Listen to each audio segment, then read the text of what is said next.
Good morning students.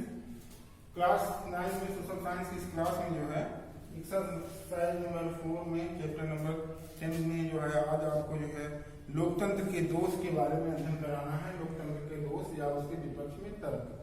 तो कल हम लोग जो है लोकतंत्र के गुण के बारे में अध्ययन किए थे या लोकतंत्र के गुणों के पक्ष में जो तर्क होता है उसका अध्ययन किए थे। आज हम लोग जो है लोकतंत्र के दोष या उसके विपक्ष में जो तर्क पेश किए जाते हैं उसका अध्ययन करेंगे। लोकतंत्र या प्रजातंत्र शासन में कुछ दोष भी पाए जाते हैं जिनके कारण अनेक विद्वानों ने इसकी कटु आलोचना की है। लोकतंत्र की या प्रजातंत्र की विषय जो आलोचना की गई है वो कुछ तथ्यों के आधार पर की गई है। वो तथ्य कौन से हैं इसकी जानकारी हमें आज लेना है। तो सबसे पहले जान लीजिए कि कोई भी पक्ष हो तो उसके जो है उसके विपक्ष में कुछ तर्क होते हैं और उसके पक्ष में भी तर्क होते हैं, इसके गुण होते हैं। यानी प्रत्येक चीजों का अपना अलग गुण होता है, अपना दोष होता है।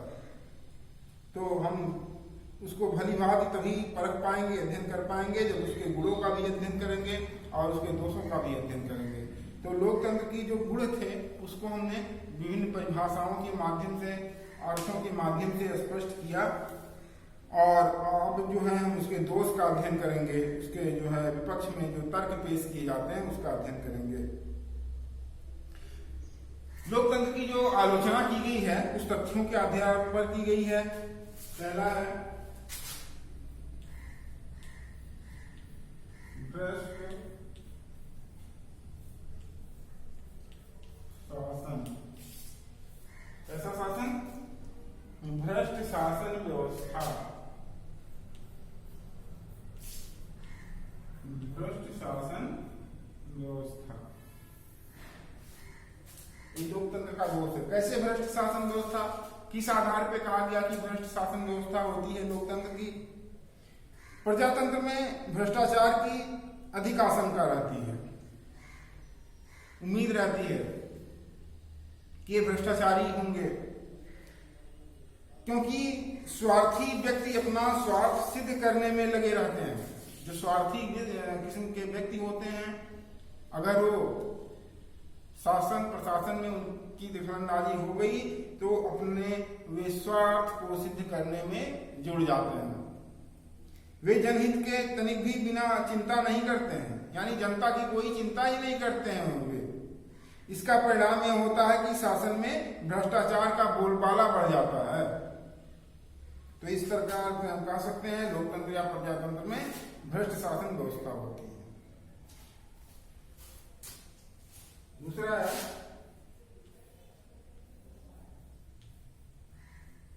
युद्ध तथा संकट।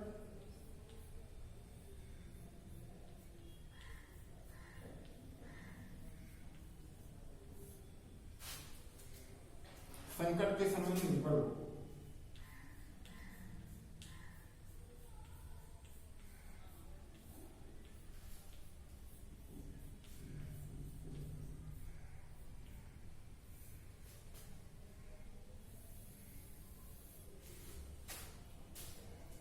लोकतंत्र का दोष क्या है, गुण क्या है, या विपक्ष में तर्क क्या देते हैं हम लोग कि युद्ध के समय या कोई देश के अंदर कोई ऐसी संकट पड़ जाए उस समय जो है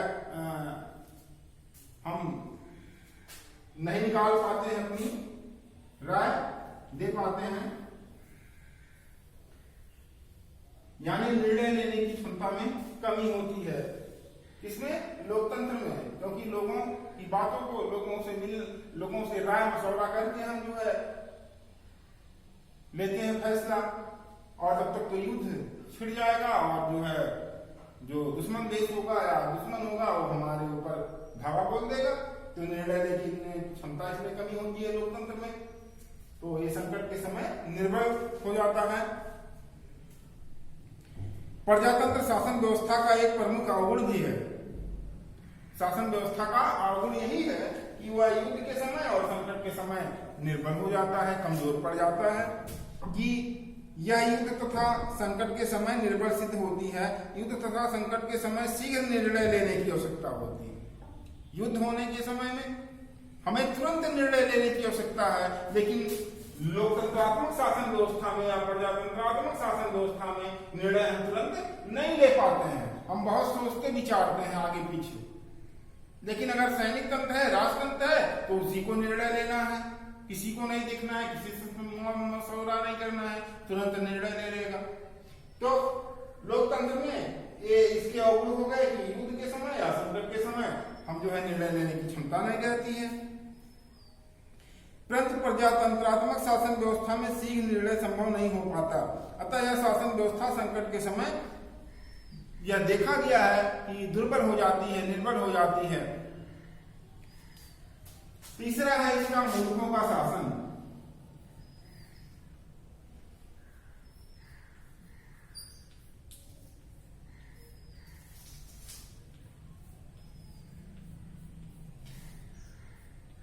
मूर्खों का शासन। लोकतंत्र का दोष क्या है? तीसरा, मूर्खों की शासन व्यवस्था समझा जाता है इसको। प्रजातंत्र में गुणों को महत्व न दिया दे करके संख्या को महत्व दिया जाता है कि संख्या कितनी है, उसके गुणों को नहीं देखा जाता है, संख्या देखा जाता है प्रजातंत्र में।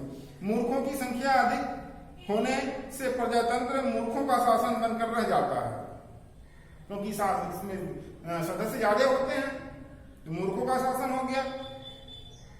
सर हेनरी मैन के अनुसार प्रजातंत्र अधिक काल तक जीवित नहीं रह सकता, क्योंकि यह अज्ञानियों तथा मूर्खों का शासन होता है। प्रजातंत्र दलबंदी का शासन होता है। चौथा, दलबंदी का शासन।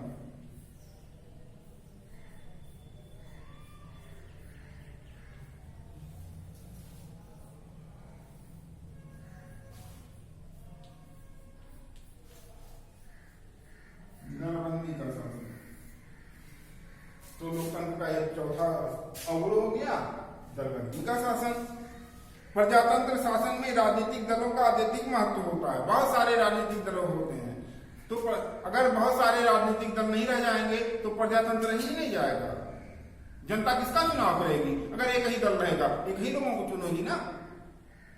तो प्रजातंत्र में बहुत सारे अगर दल रहेंगे तो जनता जिसको जो अच्छा लगेगा जो दल, उसको वोट देगा। तो बहुत सारे दल जहां होंगे वहां दलबंदी जरूर होगी, अलग अलग गुट बन जाएंगे, अलग अलग गुट बन जाएंगे। तो ये कमी है प्रजातंत्र की, यहाँ की ये दलबंदी होती है, दलबंदी का शासन होता है। 2-3 दल मिलकर के शासन करने लगते हैं, ऐसा होता है। लेकिन ये गलत है लोकतंत्र के लिए दलबंदी का होना।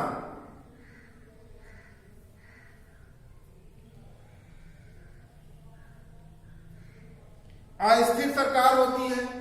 पांचवा,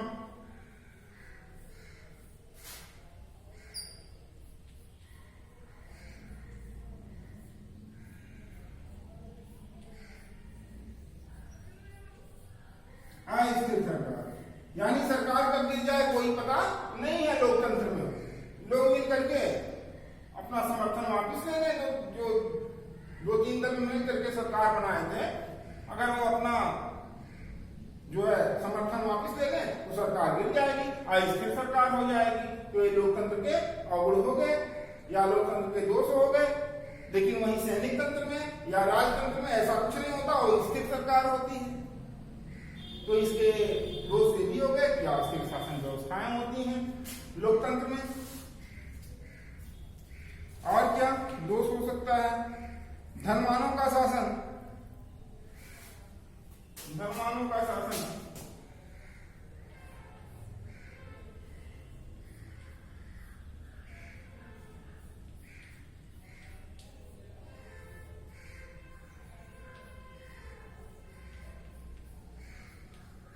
धनवानों का शासन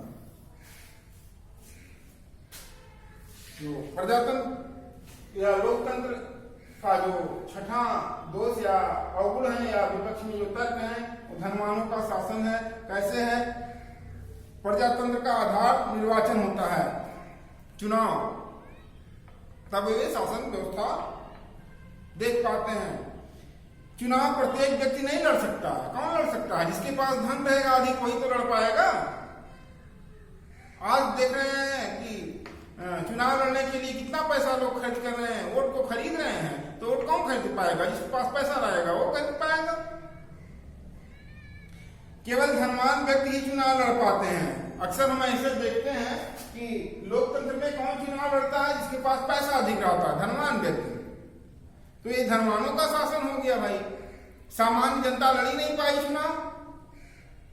और चूंकि चुनाव में अत्यधिक धन का खर्च होता है, अतः चुनाव में निर्धन व्यक्ति योग्य होते हुए भी वो हिस्सेदारी नहीं ले पाएगा चुनाव में।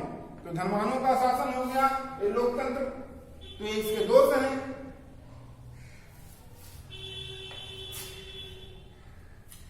सत्रहवां है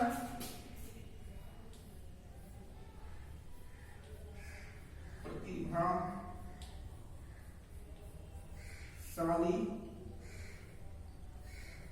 व्यक्ति।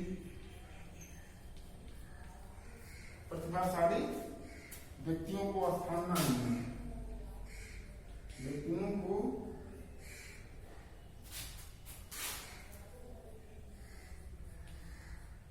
स्थान न मिलना।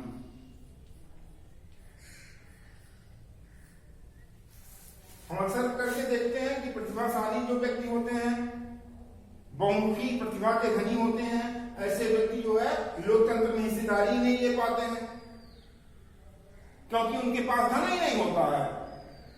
केवल प्रतिभा रहता है तो उस आधार पे वो नहीं कर पाते हैं। लोकतंत्र में जो धनवान व्यक्ति होते हैं, जो दबंग होता है, जो भ्रष्टाचारी होता है, वो जीत जाता है।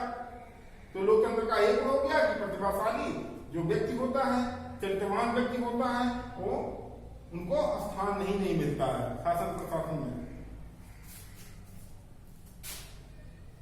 तो ये बहुत सारे जो है दोष हो गए और इसके विपक्ष में तर्क हो गए। तो लोकतंत्र के पक्ष में या विपक्ष में या दोष हम इसको कह सकते हैं कि लोकतंत्र का दोष है।